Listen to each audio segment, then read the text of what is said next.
Finally, someone to chat with. Oh no, you are fake. Why do you think I'm fake? Is there a lot of fake girls on Tinder or something? Are you programmed to say that when I say the word fake? Say meatballs so I know you're real. Why do you think I'm fake? Is there a lot of fake girls on Tinder or something? God damn it. Welcome to r/scams. OP has a green card marriage that goes very wrong. $100 was sent from Apple Cash. Who is this? Can you send that back? Wrong person. No? I don't even know who you is. Why would I send you 100? I don't know. I guess you're just a very kind stranger. This first post is by Oral Tihan. Met a woman on a dating app and fell in love. She claimed she didn't need a green card, but later it turned out her initial immigration plan fell through and she has to get married if we are to keep dating. While initially entertaining this, as I was very much in love, I eventually declined, which caused a dramatic shouting on her side and a breakup. I have not seen this woman since except once on the street by accident. 3 months later, I got arrested with false accusations of assault that supposedly happened while we were dating. Needless to say, I was never violent to her physically or verbally. I have no prior history of violence or any arrests. There is an immigration status called U visa, in which a person claiming to be a victim of a crime in the US can gain legal status, even if they overstayed their original visa, as long as there is a police investigation and they are helping the police. I am assuming that, or perhaps a T visa, is the goal. It provides work authorization and protection from deportation during the visa process. I actually think this is a good and important tool, but sadly it is being used fraudulently against me. I think such scam is rare, as it requires giving false statements to the police and fabricating evidence, but it definitely happens. I can easily disprove the fabricated evidence, but no one will even look at it until / if there is a trial. I had no idea this could happen, and thought not going forward with the marriage would be enough to protect myself. Wow, I've actually never heard of this scam before. This isn't the standard romance scam I was expecting it to be. It seems that OP was just kind of accused for violence, and everyone just went with it, which is a little odd. I feel like you need some sort of proof, but also you can't always get proof of those things, so that makes sense. Oh, and I just thought too, you'll have to watch out for AI now that this is a big thing, since this post only came out 21 hours ago, and AI imagery is pretty bad now.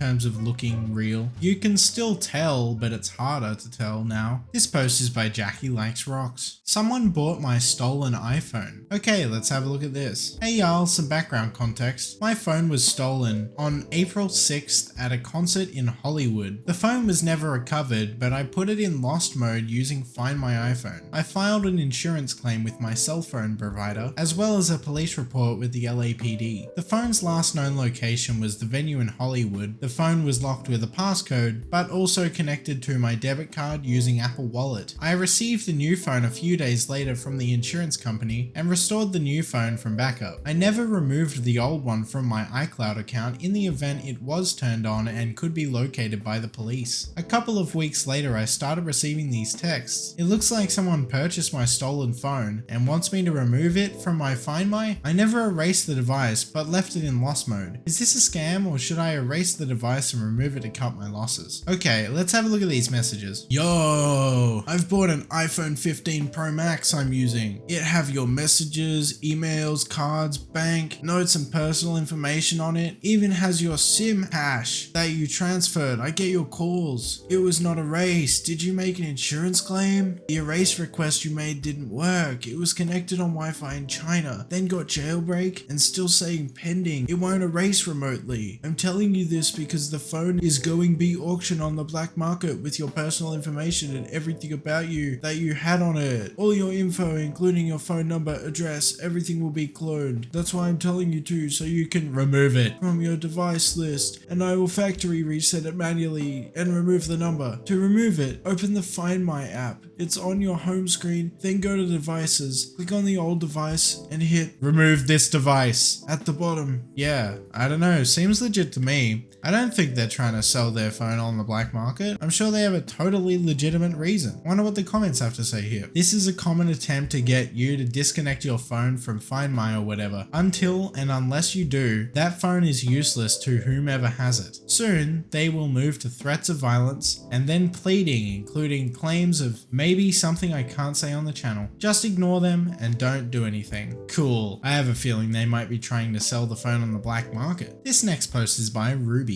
I took my kids to the aquarium and all of the old parking machines were gone. Instead, QR code posters are mounted on the poles. There are signs all over saying to use the QR codes and that there are no attendants and not to give anyone money. This was on a Saturday. I scanned the QR code for my lot. Honk Parking, an almost legitimate company. Apparently, Honk has a bunch of scammers working for them because within minutes of paying for parking, my card started being hit with fraudulent charges in Nashville, Houston, etc. Didn't think anything of paying until Monday morning when I get a call from Pizza Hut. I answered very cautiously and a gentleman called Steve in fraud protection, maybe prevention, was calling me. He asked if I was trying to order a pizza in Houston for an Aswea Inn. They had flagged the order as my card was associated with a different address and account. I 100% thought that the guy was a scammer and wouldn't confirm any of my details. So I got off the phone with him fast, jumped onto my Pizza Hut account, didn't see the charges, and started changing my email and password. Then I got on my credit card tied to that account, and sure enough, there were a dozen fraud charges on there, starting less than 4 minutes after I paid for parking. Thankfully, it was easy enough to get them cancelled, but it did mean having to go get a new card and go through all that. I went and googled Honk, thinking that someone must have changed the QR code, but no, the charge was legitimately from Honk's business account, and they have hundreds of Google reviews with people having the exact same situation because Honk doesn't protect your information. So Steve with Pizza Hut Fraud Prevention, if you're out there, thank you for watching out for me. That was actually a really wholesome story. I'm glad Steve with Pizza Hut Fraud Protection was able to save OP in this case, and it seemed to work out really well for them too. Wasn't too much effort to reverse all of it, and it was really easy to find all of it actually. This next post is by Cheeky Kaleidoscope. Senior parent fell for a typical fraud department scam. His bank called to let him know there were 2 out-of-state fraudulent charges, and he basically gives the caller any information they ask, including debit card number, expiry, security code, maybe a PIN, and gave them multiple verification codes that were sent to his phone/email. I guess to sign into his bank and possibly create accounts on Cash App and the like. A family member overheard the conversation and let him know the questions were suspicious and he should just hang up and call bank directly. Long story short, he ignored multiple warnings, as quite a few do, and warning signs and became a scam victim. A bunch of fraudulent charges were starting to rack up quickly when he finally called the actual bank. They froze his and other connected family members' accounts immediately. Other connected family members? Dude, how much information did he give? That's not cool. All bank information will be charged next week. Besides notifying bank/changing account numbers and logins, etc., what are the most important/beneficial steps to take to protect my parents' identities and their finances? Is there a website/resource that you found particularly helpful in a similar situation? Thank you. Let's see what the comments have to say with this one. As scary as it seems, there's nothing more that will happen. To the scammers, it's like finding a wallet on the ground. Once the cards stop working, they become useless. Just make sure your parent understands that everything that was said to them was a lie. Remind them how to handle a call from their bank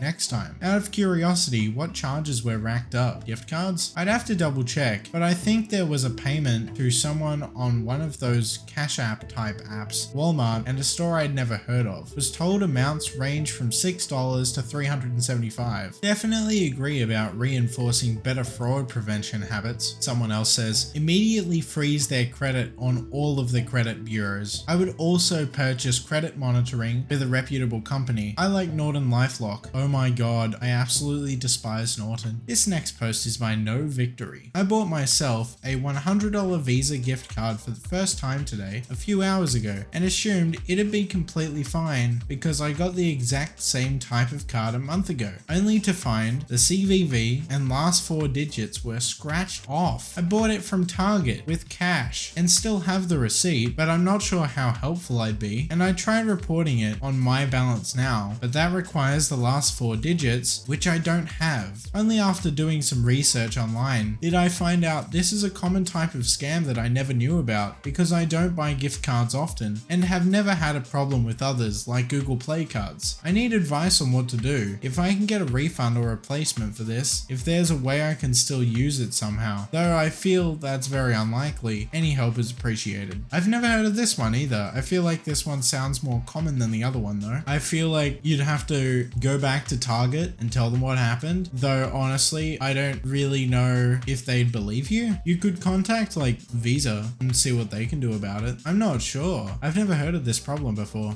You might just be screwed, OP. Yeah, that's a weird one. This was r/scams. If you enjoyed this, make sure to go check out some other videos on the channel. If you agreed or disagreed with anything I said in the video, make sure to let me know in the comments below. And also make sure to hit that subscribe button as I post new Reddit content every single day.